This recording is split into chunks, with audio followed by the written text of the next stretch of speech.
Welcome to the Working Fans Podcast Pay-Per-View Review Show, Episode 8, where today we're going to talk about Survivor Series 97. Yes, that Survivor Series. But we're not going to talk about that until we talk about Game Up Hard Hydration. It's like your favorite sports drink and your favorite seltzer. Got together, had a baby, but it's so much better. Dave, give him the rundown. That's right. There's no screw job here. This comes in an 8-pack, all right? 4 great flavors. We're talking fruit punch, orange, lemon, lime, and grape. 110 calories, guys. It's low carb, so you don't have to worry about getting screwed over like somebody did today. Survivor Series 97. We're going to talk about it. And like Joe said, a pretty interesting card overall to get kind of overshadowed by everything that happened. Very interesting card. And right off the top, we're going to not talk about the main event because the Montreal Screwjob has been talked about time and time again. You know the match. We know the match. So we are going to leave that out. And one of the reasons for doing that is because the rest of this card is just so good that it's almost a shame that it's gotten overshadowed by the screw job. I love it because you have an intro video recapping the Bret and Shawn rivalry.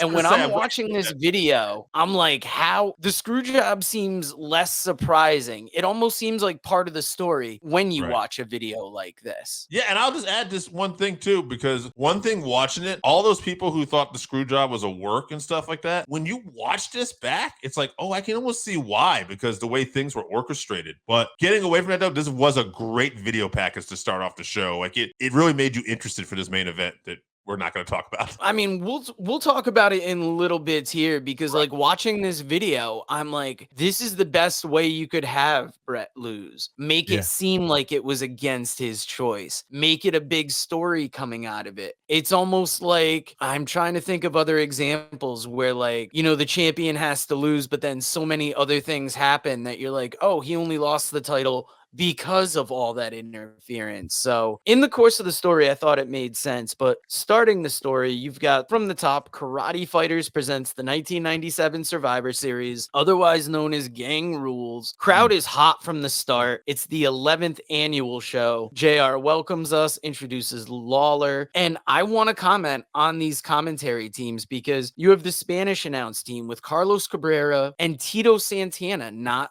a usual Spanish announcer from what I remember. And getting to the French announce team, you've got Ray Rougeau, Jacques Rougeau Sr., and Jean Broussard. Very interesting announce teams. I mean, for me, I grew up watching Tito Santana and Raymond Rougeau, so this was kind of cool, especially Tito being a former guest of the show. 100%. Now, you've got all the ring announcing is in French, and that gets brought up throughout the night. But we are starting the night with the Headbangers and the New Blackjacks versus Road Dogg, Billy Gunn, and the Godwins. I did not remember this match was on here. I love this. Barry Windham looks so much like Blackjack Mulligan, which makes sense because it's his dad, but it's like to actually see it in him was different. And you could say a lot of different stuff in 1997. Who knows? We might be able to say it again soon. Road Dogg coming out to the ring and dropping some questionable lines. Yes. We'll just say whatever rhymes with steers. Steers and something else.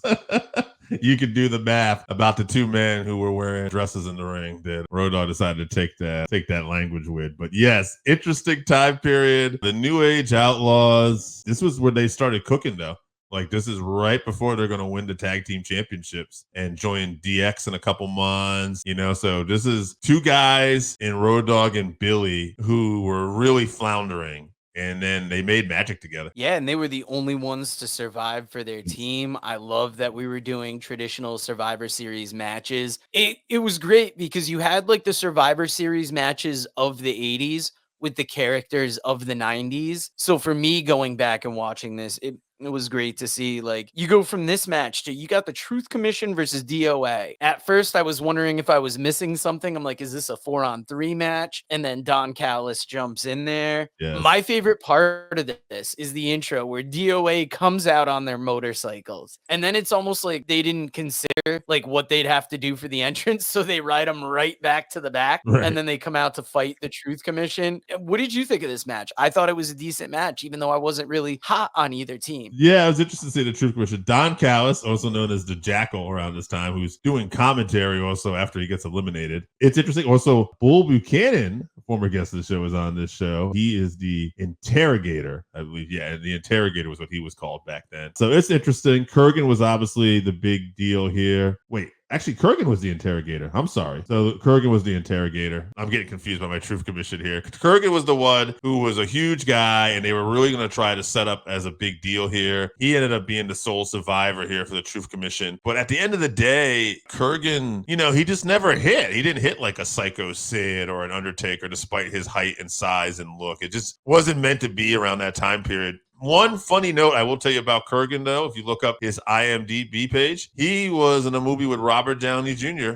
Called Sherlock Holmes. Oh, wow. I did not realize that. And this was a great, big man, 8-man tag match. I loved this. Now, we went to a video of fans predicting a winner between Shawn and Bret, and it was wild because it seemed like they almost skewed a little more towards Shawn. There were Bret fans out there, but I heard a lot of Shawn. Yeah, it was definitely closer than what I thought. Yeah. There was some people that said, I don't think Bret's coming back. I think somebody even said, so I'll go with Shawn. I was like, oh, that's interesting. They put that on there. Yeah, it's almost like they were padding what they knew was going to happen. You go from that to Kevin Kelly in the America Online room. Just a true sign of the time. Stone Cold was back there. He's worried about his match, but he will win. The internet looks so old. Yeah. This was just a slice of 1997. Yeah, I mean, you're not going to see anything like this now. But it was pretty cool. It's cool always to go back and see that stuff. Yeah, you see a Survivor Series party, sponsored by karate fighters before the show. And then they go to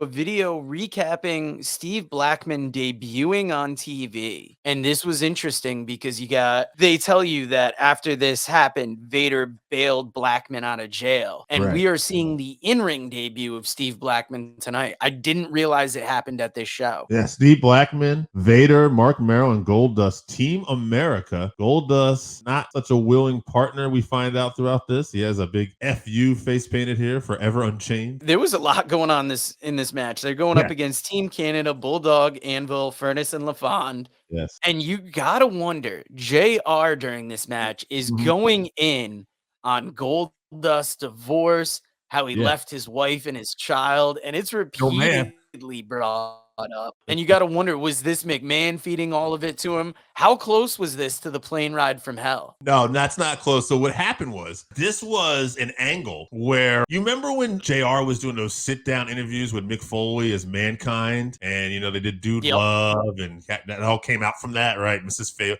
Foley's baby boy. They ended up doing one with Dustin, too. And Dustin talked about his relationship with Dusty on here.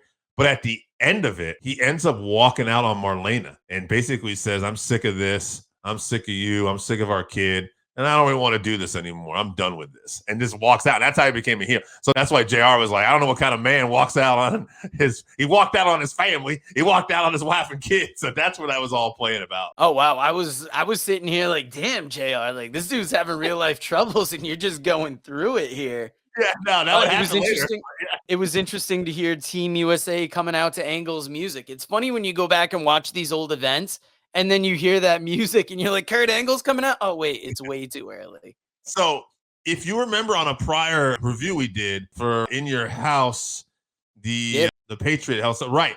The Patriot was supposed to be part of this team. That's how Steve Blackman got involved too, behind the scenes. The Patriot actually tore his tricep before this match. So that's why Team America still came out to the Patriots music, because they just like that music for some reason. But that was interesting, too. And I thought, wow, they still have this music playing here. Yeah, Team Canada entered to Bret's music, it sounded like, unless there was a Hart Foundation music that was super close to Bret's. No, that was pretty much Bret. That old Hart Foundation was Bret's music for most of his career. Commentary is putting over Blackman as a martial artist, yet he's the first one eliminated. I really enjoyed this match. It was great seeing Bulldog, Anvil, Furnace, and LaFond in there as a team. On the other side of the ring, you've got Goldust, Vader, and Marrow, 3 established guys. It was once again just bringing me back to that time period, and you're getting to see all these guys in the ring. I like Doug Furnace here. Doug Furnace, even before this match, he cut a promo where he talked about America, love it or leave it. I decided to leave it. And this is the way he cut that promo. And Phil LaFond didn't even talk. And I thought it was interesting because I'm like, okay, so Doug Furnace, I think, was a guy guy that, you know, he might have been able to like be more. Like, it's unfortunate, like, he didn't really end up being a bigger star than what he is, because like just looking at his offense, the way he suplexed Vader at one point, I'm like, man, like Doug Furnace could go. Nonetheless, it ended up getting down to Vader and the Bulldog. Goldust walked out of his team, and basically Bulldog ended up hitting Vader. Was it with the bell? It was the timekeeper's with bell, the right? ring bell. Yep. Yeah, and so Bulldog scored the pin here, and the crowd loved it. They went nuts for this. It was Neidhart's 7th Survivor Series, and after this match, you have Jim Ross and Jerry Lawler calling the winner of the Survivor Series Super Survivor Sweepstakes. They had a hard time saying it. I can't believe I got through it there. And they must have learned their lesson from prior phone giveaways, because they got the person on the line. It all went smoothly. It just felt like classic WWE. You go from this to a video about Kane, because Kane had appeared but had not debuted in the ring yet. You go to Mankind before the match, talking about how he's just going to throw himself at Kane to try and defeat him. And the next match is Mankind versus Kane, Kane's official debut. This was quite a match. So I like, even before this too, Mankind had this little thing where he talked about how Uncle Paul, as he called him, Paul Bearer, called him a pebble. And basically he says, I'm going to be like, I'm going to put my fingers down your gullet. I'm going to choke you. I'm like, do I look like a pebble? And just the way he said it amused me. And it just reminded me, Mick Foley could be such gold. Even like if it wasn't like the greatest material, he could just make it work. And I thought it was interesting. I really enjoyed this match, actually, more than I thought I would, because it was Kane kind of beating up Mick Foley here. And Foley literally, kind of like he described, throwing himself at the brick wall, using his body to do whatever he could. And there was a point where he ended up getting the mandible claw on Paul Bearer, and he's yelling, "Am I a pebble? Am I a pebble?" You know, I even had in my notes, I was going to say to Joe, do I look like a pebble? So, and I loved it. Of course, Mankind loses here because this is Kane. We're putting Kane over. But it was a big physical match with Mick taking some hellacious bumps. Yeah, I think at one point, Ross refers to it as human demolition derby. The Spanish broadcasters are hurt when their tables are broken, most notably Tito Santana. Usually the table gets broke without any injuries, but that was a different take on it. Red light throughout the match, too. The early example of them trying that. And Kane wins with a pile driver. Yeah. Tombstone pile driver at that. He didn't cross over the arms like Undertaker would do after he tombstoned you. He basically had him kind of like spread out, which I thought was interesting, too. Yeah, and after this match, there was an offer for WWE dog tags where, in a very 1997 fashion, they want you to send your cable bill to an address, and you could be one of 3,000 people to get these. It sounds wild now. Just send us your cable bill. We know a lot of the times when WWF would do things like this, it's a way to, get people's addresses to send things out to them. If you're sending them your cable bill, this could also be an interesting data thing. Like, what else are you renting? What else are you watching? I just found it interesting knowing what we know about wrestling now. You go to Slaughter and Vince talking backstage with Cole. I didn't write down what they were talking about, but I think it was just about, keeping order tonight. Keeping order, keeping security. There's a lot of times when this match was supposed to happen, talking about the main event, and it didn't happen. So we want to make sure that does happen, because there were incidents that happened behind the scenes that become pretty public about Bret and Shawn had a real life fight backstage, even at one point at the Hartford Civic Center, where Bret pulled out a clump of Shawn's hair. I think they might describe Pat Patterson screaming like a hysterical woman throughout that too, which I don't know why I'm saying that, but it just amuses me. But anyway, just that was what this was about. It was about keeping law and order. We go from there to the Nation of Domination versus LOD, Ken Shamrock, and Ahmed Johnson. And I remembered none of these matches going in. So every Survivor Series match that comes out, I'm like, I am ready for this. Like Nation of Domination with Rocky Maivia in there. I was just pumped for this. Before the match, Hawk said there's a lot of criminal elements in the WWF, and that was, quite coded talk. It was wild to see Rocky Maivia pinning Hawk with a rock bottom. This is at a time where, LOD had been legends for so long, and now we were kind of seeing them in like a more WWF setting, like starting to put over people. And I enjoyed it greatly. There's one point during the match where D'Lo is whipping Ahmed with a belt, and I'm thinking, thank God it was D'Lo doing that. You had Ahmed Johnson pinning Farouk, I believe, advancing another previous storyline. Yeah, absolutely. And then Farouk stuck around on and cost Ahmed the next fall here. Yeah, it was interesting. I really like this combination, though, of the LOD, Ahmed, and Ken Shamrock. Like, they just fit like a great type Survivor Series team. And I thought that was pretty cool. Ultimately, to me, this kind of felt like a showcase for Ken Shamrock. Because in the end, he tapped Rocky Maivia to be the sole survivor. Yeah. Billy Gunn and Road Dogg came out to distract Animal at one point with shoulder pads. There was also a point during this match where there's like a weird sound that plays in the building that they talk about their sound guy messing up. I never remember that happening back in the day. That's so weird. It was hilarious. But yeah, it was a great match. They really showcased Shamrock. After this, we saw a video for D-Generation X in your house, December 7th. Hey. So this was at a time where DX was really starting to this was before they were big, right? This is kind of as they were gaining steam. Yeah, Rick Rude was still a part of the DX2 here at this point. Actually, he leaves after this pay-per-view, I think, in protest for Bret, and he wasn't under contract. But yeah, Rude was part of their insurance policy. They had China, and they were really making waves here. But yeah, this was probably, I don't want to say, this was big for this era of DX, because we're about to have the DX pay-per-view, which, by the way, I was there with AJ Strange Brew, Springfield, Massachusetts. So, little fun fact, Sergeant Slaughter wrestled Triple H in a boot camp match that night. It actually stole the show for me. But yeah, DX was a big deal here still. I wouldn't say even just starting. They were really kind of just starting to hit their stride. But of course, eventually we're going to get a different formation of DX after WrestleMania the coming year that everybody remembers more. Yeah, and it's wild that you brought up Rude and China coming out with Michaels or